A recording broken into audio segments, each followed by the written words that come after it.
दोस्तों आज मैं आपके लिए द बेबी सिटर पार्ट 2 को एक्सप्लेन करने वाला हूँ। कहानी की शुरुआत में हम इस मूवी के फर्स्ट पार्ट के 2 साल बाद का सीन देखते हैं, जहाँ हमें पता चलता है कि कोल के साथ उस रात जो कुछ भी हुआ था वो उसे जिस किसी को भी बताता वो उस पर विश्वास नहीं करता था। पुलिस को भी वहाँ कोई डेड बॉडी नहीं मिली थी। कॉलेज में भी कोई इस पर विश्वास नहीं करता, बल्कि वो लोग उसकी बातों को सुनकर उस पर हंसते थे। इन्हीं सब बातों से कॉल के पेरेंट्स को भी लगता है कि कॉल मेंटली डिस्टर्ब्ड है और वो उसका डॉक्टर से ट्रीटमेंट करवाते हैं ताकि उसकी मेंटली हालत ठीक हो सके। स्कूल में हम मेलेनी को देखते हैं जो कॉल की फ्रेंड होती है, पर उसका एक बॉयफ्रेंड भी है जिसका नाम जिमी है। जिमी के 2 फ्रेंड्स थे जिनका नाम बूम बूम और डियागो है। मेलेनी अपना ज्यादा वक्त इन्हीं के साथ गुजारती है, जिससे कॉल और भी अकेला फील करता है। नेक्स्ट डे हम एक न्यू स्टूडेंट को देखते हैं जिसका नाम फोएबे होता है। कॉल फोएबे के हाथ पर वही टैटू देखता है जो उसने अपनी बेबी सिस्टर बी के हाथ पर देखा था। इधर कॉल के पेरेंट्स उसकी हरकतों से परेशान होकर उसका एडमिशन साइकियाट्रिक स्कूल में करने का सोचते हैं। कॉल ये बात जब मेलेनी को बताता है तो वो इसे कहती है, तुम्हें टेंशन लेने की जरूरत नहीं है, तुम बिल्कुल ठीक हो। इसके बाद वो उसे एक हफ्ते के लिए अपने साथ लेक पर चलने के लिए कहती है ताकि उसका माइंड रिलैक्स हो सके। अब हम फोएबे को देखते हैं जिसे अपने लॉकर से एक बचपन का टॉय और एक चाबी मिलती है। इसके बाद टीचर कोल को अपने ऑफिस में आने को कहता है। टीचर ने कोल के पेरेंट्स को भी बुलाया था उनसे कोल की शिकायत करने के लिए, पर कोल वहां ना जाकर मेलिनी के साथ जाने का फैसला करता है। मेलिनी स्कूल में अपने डैड की कार चुरा कर लाई होती है। कोल भी उसके साथ बैठ जाता है। तभी मेलिनी के बाकी दोस्त भी कार में आ जाते हैं। लेक पर पहुंचने के बाद कोल अनकंफर्टेबल फील करता है और वो यहाँ से वापस जाने का प्लान करता है, पर मेलिनी उसे यहाँ रुकने के लिए कन्विंस कर लेती है। कोल को लेक पर फोएबे भी दिखती है। दूसरी तरफ कोल के पेरेंट्स कोल को ढूंढते हुए मेलेनी के डैड से मिलते हैं, तो मेलेनी के डैड से उन्हें पता चलता है कि वो दोनों साथ ही हैं। लेक पर पार्टी खत्म करके ये लोग गेम खेलने लगते हैं और इसी दौरान मेलेनी का बॉयफ्रेंड जिमी कोल से 2 साल पहले हुए इंसिडेंट के बारे में पूछता है। कोल को परेशान होता देख मेलेनी जिमी से बोलती है कि कोई भी उस इंसिडेंट या रिचुअल बुक के बारे में यहाँ बात नहीं करेगा। तभी कोल हैरानी के साथ मेलेनी से पूछता है कि उसे रिचुअल बुक के बारे में कैसे पता है, क्योंकि कोल ने तो कभी भी उसे बुक के बारे में बताया नहीं था। यहाँ मेलेनी उसे एक बात रिवील करती है कि उसने अमर होने के लिए उस बुक पर अपना नाम लिखा है। ऐसा कहते ही वो बूम बूम को मार देती है और उसका खून इकट्ठा करती है।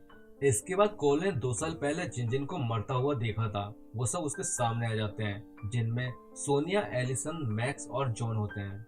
इनका मानना था कि इनकी आत्मा भी जिंदा है, इसलिए रिचुअल करके ये खुद को जिंदा करना चाहते हैं।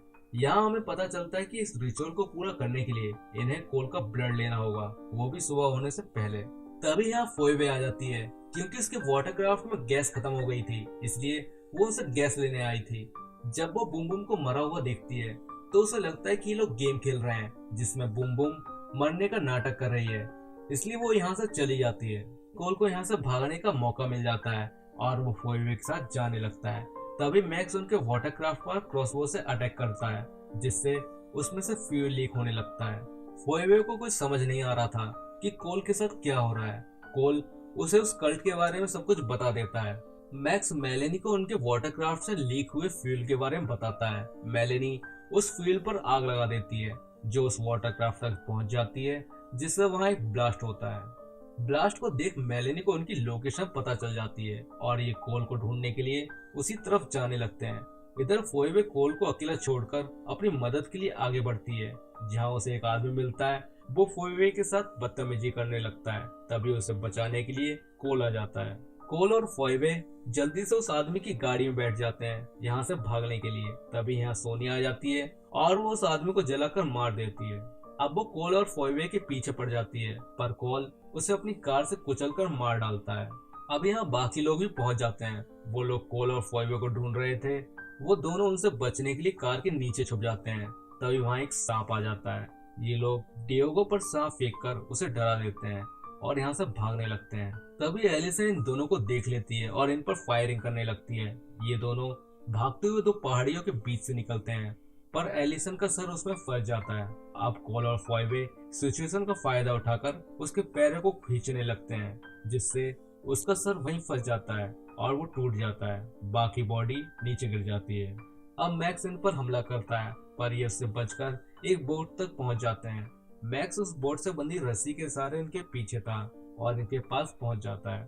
तभी फोइबे उसके फेस को जला देती है और कॉल उसे बोट के नीचे फैन में फंसा देता है, जिससे कटकर उसकी भी मौत हो जाती है। जॉनी ये सब देखकर डियागो, मेलेनी और जिमी को सब कुछ बता देता है, जिसमें से जिमी और डियागो डर जाते हैं और रिचुअल को पूरा करने का वादा तोड़कर वहां से जाने लगते हैं। तभी वो दोनों अचानक से धुआं बनकर गायब हो जाते हैं। इधर फोइबे कोल को अपने फैमिली केबिन में ले जाती है और यहाँ ये प्लान बनाते हैं कि सुबह होने तक ये दोनों यहीं रहेंगे।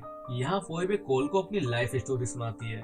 वो एक दिन लेक पर अपना फेवरेट रैबिट भूल जाती है। फिर वो अपनी बेबी सिटर के साथ उसे लेने के लिए जाने लगती है, जबकि उसके पेरेंट्स वो रैबिट लेकर घर वापस आ रहे होते हैं। तभी रास्ते में इनकी गाड़ी क्रैश हो जाती है, जिसमें फोइबे को छोड़कर बाकी सभी लोग मर जाते हैं। ये सुनकर कोल उसे समझाता है कि इसमें तुम्हारी कोई गलती नहीं है।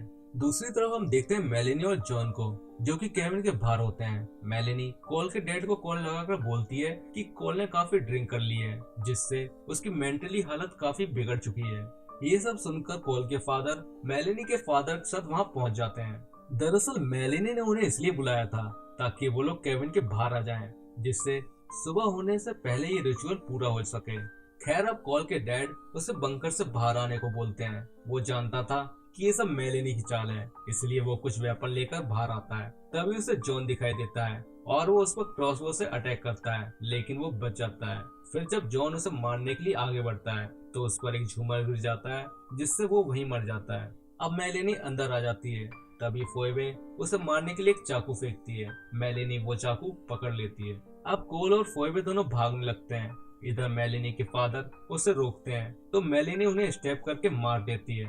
दूसरी तरफ कोल फोइबे को यहाँ से भेजकर अपने डैड के पास जाता है। तभी उसके डैड उसे एक इंजेक्शन लगाकर बेहोश कर देते हैं। फिर वो कोल को गाड़ी में बैठाकर एक गैस स्टेशन पहुंचते हैं। तभी कोल को होश आ जाता है और वो अपने डैड को वहीं छोड़कर फोइबे के पास जाने लगता है। उधर फोइबे को मेलेनी मिल जाती है, जिससे उन दोनों के बीच फाइट होने लगती है। मेलेनी उसे पकड़कर बांध देती है ताकि कोल उसे बचाने के लिए आए। कोल उसे बचाने के लिए वहां पहुंच जाता है और वो मेलेनी को अपना ब्लड देने के लिए रेडी हो जाता है फोइबे को बचाने के लिए। इसके बाद हम बेबी सिटर बी को पानी से बाहर निकलता हुआ देखते हैं। फोइबे भी उसे देखकर हैरान होती है, क्योंकि ये उसकी भी बेबी सिटर रह चुकी है, जो एक्सीडेंट में मर गई थी। अब रिचुअल के लिए कोल के ब्लड को निकाला जाता है और उसे बूम बूम के ब्लड के साथ मिला दिया जाता है। तभी सभी मरे हुए लोग जिंदा होने लगते हैं। मेलेनी उन सभी को ब्लड पीने के लिए देती है, पर बी के अलावा वो सभी ब्लड को पी लेते हैं, लेकिन इन सबको ब्लड की वॉमिटिंग होने लगती है। दरअसल इस रिचुअल में एक इनोसेंट बच्चे का ब्लड लेना था, पर अब कोल इनोसेंट नहीं रहा, क्योंकि वो फोइबे के साथ केविन में घपाघप कर चुका था, जिससे इनका प्लान खराब हो जाता है और सभी की बॉडी पिघलकर गायब हो जाती है और बी बच जाती है। यहाँ हमें पता चलता है कि ये प्लान बी का था, क्योंकि इस मूवी के फर्स्ट पार्ट में कोल ने बी से कहा था कि वो उससे बहुत प्यार करता है, लेकिन फिर भी बी ने उसे धोखा दिया, जिससे बी का दिल पिघल जाता है और तब से बी कोल का साथ देने लगी ताकि मेलेनी इस रिचुअल को पूरा न कर सके और ये रिचुअल पूरी तरीके से खत्म हो जाए। इसके बाद बी कहती है कि अभी भी एक डायन जिंदा है और मुझे उसे भी मारना होगा। ये कहकर वो खुद भी उस ब्लड को पी लेती है। तभी वहाँ कोल के डैड आ जाते हैं, जो बी को ब्लड पीता हुआ देख लेते हैं। फिर भी उस ब्लड को पीकर मेल्ट होकर गायब हो जाती है। अब ये सब देखकर कोल के डैड समझ चुके थे कि उनका बेटा कोल पूरी तरह ठीक है और वो उनको जो कुछ भी बता रहा था वो सब सच था। खैर जब भी वहाँ से गायब होती है तो हम वहाँ रिचुअल बुक को देखते हैं, जिसके पेजेस अपने आप पलट रहे थे, जिसका मतलब है कि इसके नेक्स्ट पार्ट के लिए आप तैयार रहें। और ये मूवी यही एंड होती है। कमेंट करके बताइए कि ये स्टोरी आपको कैसी लगी। अगर अच्छी लगी तो इसे लाइक कर दीजिए और चैनल को सब्सक्राइब कर बेल नोटिफिकेशन को भी ऑन कर लीजिए। तो मिलते हैं आपसे अगले वीडियो में।